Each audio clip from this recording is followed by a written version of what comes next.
Les violences faites aux femmes font partie de ce que l'OMS appelle les déterminants de la santé. Ces déterminants de la santé s'ajoutent aussi à d'autres déterminants qui sont essentiellement la maltraitance, les violations de tout genre. Et ces déterminants ont un impact sur le niveau de recherche des services de santé. Ont un impact sur l'accès aux services de santé, la demande des services de santé. Et ce qui met ces femmes qui sont victimes de ces violences sexuelles, de ces violences faites aux femmes, dans des positions où ils auront du mal à avoir accès à la santé.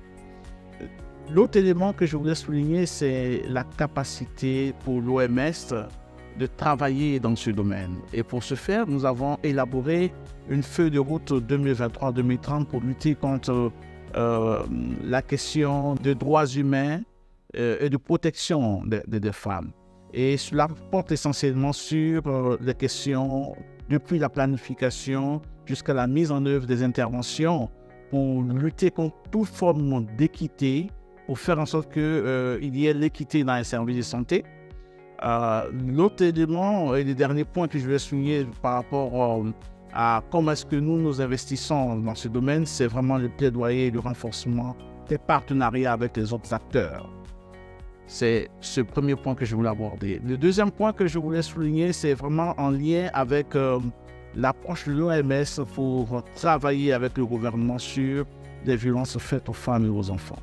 Je dirais d'entrée de jeu que notre approche s'appuie sur ce qu'on appelle l'intersectorialité. C'est comment est-ce qu'on essaie d'engager tous les secteurs dans la mise en œuvre des interventions pour assurer une prise en charge holistique de la femme qui est victime.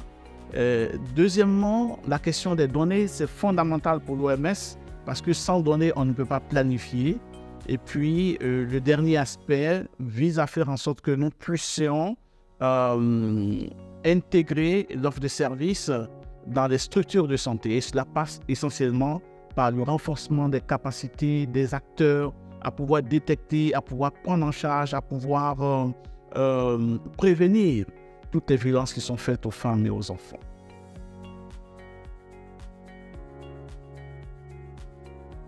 Ils sont au nombre de 3.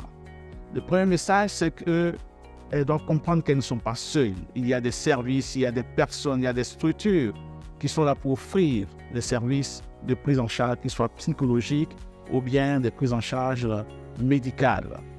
Deuxièmement, aucune violence faite aux femmes n'est tolérable.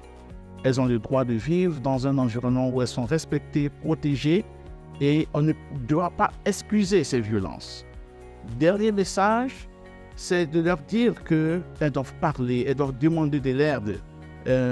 Parce que si nous ne parlons pas, on ne peut pas entamer la guérison.